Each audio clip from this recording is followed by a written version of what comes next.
Narcissistic abuse survivor stories, true stories from real survivors. 121 things narcissists say when they're gaslighting you. Today at queenbeing.com. Hi there, my name's Angie Atkinson. I'm a certified life coach and author and a survivor of narcissistic abuse in relationships. Just before we get started here, you can learn more about me and about narcissistic abuse and narcissistic abuse recovery at queenbeing.com. You can also check out my books at booksangieWrote.com or visit narcissismsupportcoach.com for not only personalized narcissistic abuse recovery coaching, but also a free 5-day fear-busting e-course that is specifically designed for narcissistic abuse survivors. All right, now before we get started today, I just have to tell you I have a really good one for you, so stay tuned. So if you've ever been involved in a toxic relationship with a narcissist, the following statements might sound pretty familiar to you. I polled the members of my online support group, SPAN, and I asked them to share the things that they had heard often from their narcissists, things that they heard them say over and over again during those toxic relationships. Now, this is very interesting how this came out, but we came up with 121 things.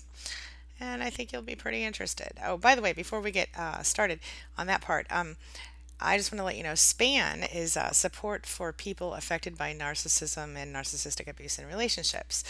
And you can join my SPAN group at queenbeing.com backslash SPAN.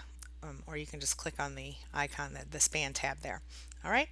So anyway, if you are not sure that you're dealing with a narcissist, this list might actually help you to kind of understand whether or not anything sounds familiar. So if you hear, or you read a lot of statements that sound familiar to you or sound similar to something that someone says to you all the time, then you might actually be dealing with a narcissist. Okay, so let's get doing.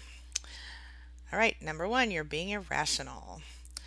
You should get tested for schizophrenia. That's number 2. Number 3, you're always making up shit in your head. You need help. I don't do things I think are wrong. Why are you being so defensive?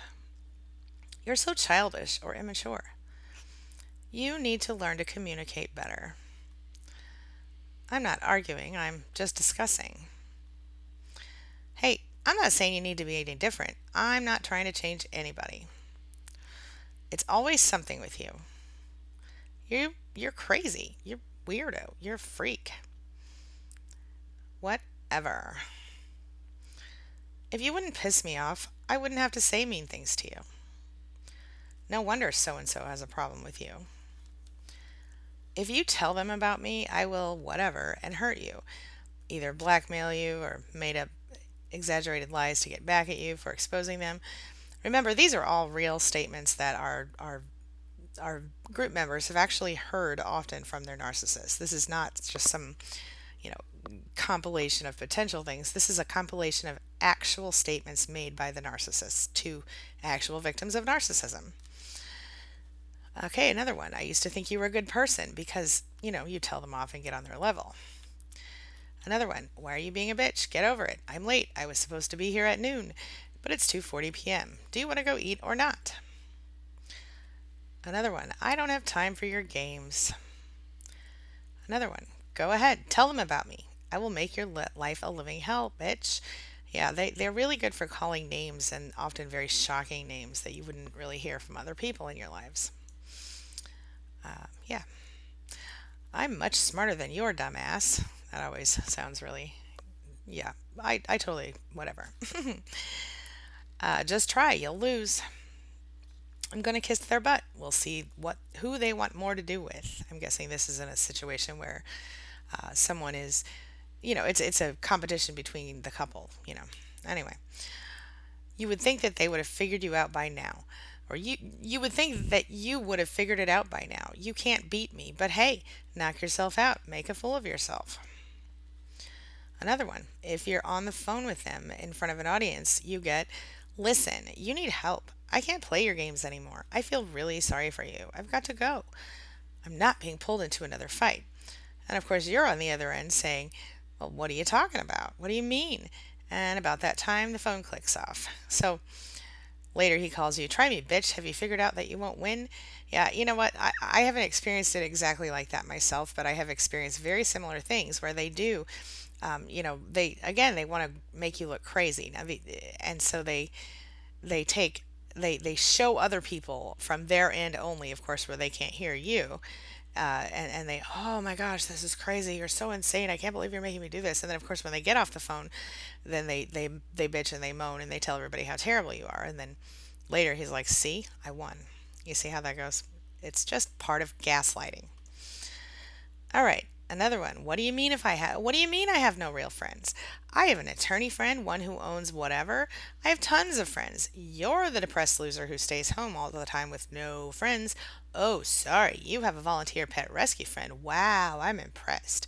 Yeah, this came from a survivor. Oh, I forgot you're holier than thou. Poor you. You like being a victim. You wonder why I stay away from you. Others think I'm a pretty nice guy. It's too bad you don't. I'm going to stay away from you as long as you put me down. No wonder I do drugs. If you want to feel like shit, if I want to feel like shit, I will come around you. How's it working for you? Listen to yourself. You're losing it. Oh, and here's one. If they leave you and you go, well, good riddance. Now she can put up with you. He says, oh, she doesn't mind breakfast in bed. We're going to Hawaii. You could have had the finer things, but you wanted to fight me all the time. When I'm a millionaire, we'll see who's doing better then. Yeah, as my member said, this is a very good example of a person with a very grandiose situation there. Here's another one. My friends on Facebook that I never met in person tell me all the time how smart I am. Another one. I'm not trying to control you. You're thinking about your ex-husband and you're taking it out on me. That's a common thing. They want to make you seem like the crazy person. That's the whole thing with gaslighting. Another one. You've always got a problem. Another one. I'm the best thing that ever happened to you. No one can ever love you like I do. It's always your fault. Why do you have to get all pissy and hurt over stuff? You just look for something to gripe about all the time. What do you get out of being moody all the time? I hope that's fun for you. I'm the only one that really loves you. You are not going to control me, you effing bee. I don't give a crap about your kids. Everyone agrees with me. You're bad. I never said that. You're crazy. You're lazy. You're too sensitive. I know what you're thinking. You never listen. I'll pay you back, and of course never does. You better life. Oh, this one's a good one. You better wipe that look off your face or I'll do it for you. You're a piece of shit. And then if you try to make them aware about something like that they're going to get in trouble, either legally or personally, they'll say something like, don't worry about it. Shut up. You're such a goody goody weirdo. You worry about everything. I've done this before. They always know better than you. Another one, stop telling people stuff about me. And then if he cheats on you and repeatedly wants to know why, he'll say, I don't understand why you said some not nice things to me. Even though they have a really good reason for, you have a really good reason for having said not nice things to him. He cheated, but then he wants to turn it around and make it about you hurting his feelings instead of him, sticking his penis in another woman or whatever. Okay. Another one, this survivor said that, she gets told, you'll never find another man as good as me. I've heard that one a lot myself. I've heard that one from other survivors and in my own narcissistic previous marriage. Okay, here's another one. When he goes out, someone told him that they had the best time ever because he was there. Another one. I'm from an Akkadian bloodline, so naturally I'm smarter than average people like you. Oh, another one. My job is more important. You just have projects. It's just busy work. And I've heard similar like, oh, you just sit around and play on the computer all day and things like that from work at home moms and stay at home moms and stuff like that. Another one, I don't answer your texts because you're bothering me with your foolishness. Again, this is him acting like you're a child or you're not good enough or whatever. Again, before I move on, let me just say again, and I know that I'm going to get some comments from men saying this is a sexist video because I'm referring to primarily men. In this case, there was only one man who commented in this poll, and but the fact is that these statements can apply to either men or women. And although the majority of my readers and viewers and clients do happen to be female, I do have some men in there, and the men tell me that it's very similar on both sides. Now, statistically, obviously men are slightly statistically more likely to be narcissistic than women, but it's just such a slight majority that it really does apply to both sexes. Okay, moving on. It's my way or the highway. Oh boy. Women are here to serve men. Don't you love that? And I'm sure women who are narcissists will say, oh, you're just here to serve me. Men are just here to serve women. Whatever. Okay, if you're so great at budgeting, why are we past due on everything and broke? And this is, of course, after he blows his entire paycheck at the casino. I know how to do whatever, or I know how you whatever. I know why whatever. And then basically what that comes down to is I have the answer. You just have to listen to me. And you can fill in the blank with any subject because he always knows the answer to everything: people's motives, parenting, why your cake just exploded, any subject at all. He has all the answers. All you have to do is listen. Does that sound familiar? Okay, back when I lived in Florida and I was rich beyond belief and knew all the movie stars, because I grew up with them and I never had to worry about being broke all the time. Well, see, again, this is a situation where he's like, got the grandiosity situation going on, fantasies, and maybe he really was living in Florida and rich beyond belief and knew all the movie stars, but obviously he's got some kind of a twisted idea of what it's all about. Moving on. Watch what I do next, bitch. Y'all already know what I'm talking about. I'm sure you've heard something similar. Here's another one, another grandiosity example. I used to race Porsches for Indy 500, and I own two Burger Kings and a Pizarro's. Okay. Another one. No wonder your daughter can't keep a boyfriend. She's so needy and trailer park trash. Now, see, this is, obviously any mother is going to feel very strongly about her children, and when someone directly insults a person's children, it's entirely it's one of those hot button issues that a lot of people will fight, and they will do this. Narcissists will often go to this level when you get to the point where you are gray rocking them and you're winning.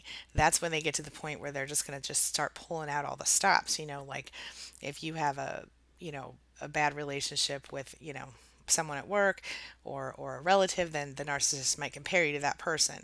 Or if you have a good relationship with someone, then the narcissist might tear down that person when they can't get at you when they're tearing you down. It's they'll do anything they can to get under your skin. Yeah. Okay. After one of his often veiled put downs, and that's the truth. Ugh. Another one. I know at least three people in this town who think you are bipolar. Yeah, again, they're always accusing you of being the mentally ill, the crazy, the nut job, because this is part of their whole tactic to make you seem crazy, whether you believe you're crazy or not, because sometimes you do begin to believe you're crazy, especially when it's excessive or when it's long term. But even if you don't believe you're crazy, if they can make other people believe you're crazy, then they win because, of course, crazy people always say they're not crazy. All right. He's incredibly grandiose and exaggerates his achievements, talks constantly to anyone about the high standing of people that he quote unquote knows. He needs to be seen as a genius, and he's challenged by other people's achievements. Behind their backs, he calls them third rate. This is another direct quote from a survivor. Another one. When I was the manager of over 50 people at a restaurant, and the survivor told me it was Taco Bell, but you couldn't say that, heaven forbid. He was associated with fast food because, again, he thinks he's too good for it, even though he obviously did this. And now one of the other survivors mentioned that was a really damn good job, and she thought that it was offensive that he would feel that way because I guess the Taco Bell managers make a good amount.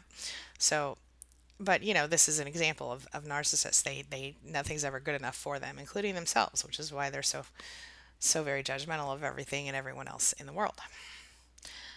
Another one, you just want to rehash the past. Now, this might be the past from yesterday, but yeah, I've heard it. I'm sure you've all heard it too. you should have known that this was not a good time to either talk to me, call me on the phone, or whatever. And then, of course, follows up with a very quote unquote justifiable narcissistic rage. Awesome. You treat me like shit and you're not on drugs. An actual thing. Uh, Nobody likes you. They all laugh behind your back. After he breaks up with you over the phone, he might say, "You made me. You asked me if we were all right." That's funny, isn't it? It's always something with you. I'm sure we've all heard that one. You leave me and you will be blued, screwed, and tattooed. Now, that's a very creative narcissist there. You will never have the confidence to leave me. You are delusional. You have no friends. Nobody likes you. You're too old. No one will ever want you. You're too fat. No one will ever love you like I do. You'll never find anyone as good as me. You'll never find anyone to put up with you like I do. You'll never have a house as nice as this one. You'll end up living in a broken down car on the north side. What are you going to do without me? How will you ever feed yourself? I never said that. You're crazy. You need a shrink. I never did that. You're crazy. I can say or do anything I want to you because I own you. I was busy. Somebody has to earn a living. I worked my ass off, but nobody around here seems to care. No one is able to love someone like you, well, except me. Why do you always have to criticize me? Don't nag me. Why are you upset? I was only kidding. I need, I, me. I was just kidding. Gee, can't you take a joke? Rage? What rage? Oh, so I'm not allowed to get angry? Heard that one. Only I can treat you like shit. Now, at the risk of, not, I don't want to expose anyone here, but this is the one statement that showed up from a male victim and survivor in the group. I found this interesting because I do see how a female narcissist might be prone to saying something like this, even if she doesn't say it just like that, but she might say it just like that. But even if she says something, she tries to maybe defend you, but she does that, if someone else attacks you, but she does that because you're property, not because she loves you. All right, moving on. I never said anything to you because I just thought you knew how she felt about you. She was talking about you, complaining. I didn't think you were friends. See, this is his excuse, I'm sure, for having, you know, gossiped about you or knowing gossip about you and not sharing it with you. The narcissist. This one's like a four-parter here. Narcissist, you have the most beautiful blue eyes, and then you say, "Oh, thank you," and they say, "I can't do this anymore," and you go, "Are you breaking up with me again?" And he goes, "Yup." See how that's kind of confusing? Because they're like, "You're amazing, you're awesome," and then, by the way, we gotta go. This is a terrible but a scary one, and one that you need to take very seriously. If you ever cheat on me, I'll kill them and you. And I had another survivor put up a similar statement that was even more graphic. I'm not sharing that here because it's very triggering, but it's definitely. And I told the survivor at the time, this thing is just right in my thing. Okay. I told the survivor at the time that I thought, she needs to get out right away, and I understand that she is in the process of working on that. But uh, if they give you any sort of a death threat or any sort of reason to believe that there might be something to be worried about, please, please, please get out. Go to queenbeing.com, click on the page for resources for survivors of victims and survivors of narcissistic abuse, and you will find a list of domestic violence emergency resources there, and they're for countries around the world and states around the country. There are lists of agencies that can help you immediately with emergency relocation and all kinds of good stuff. So check that out. All right. You started it. That's a good one. That usually is in reference to an argument that you didn't start. Get over it. Grow up. So that's my list for today. What do you think? Does anything sound familiar to you? Do you think you're dealing with a narcissist? Go ahead and share your thoughts and experiences in the comments section and let's discuss it.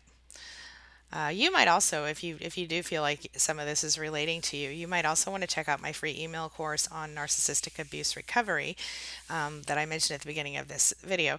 You can check it out at narcissismsupportcoach.com, and you can also get my books on narcissism and narcissistic abuse recovery at booksangieWrote.com, or get free tools, tips, and resources for narcissistic abuse recovery, as always, at queenbeing.com. So that's all I've got for today. My name's Angie Atkinson, and I will see you soon. Thanks for watching.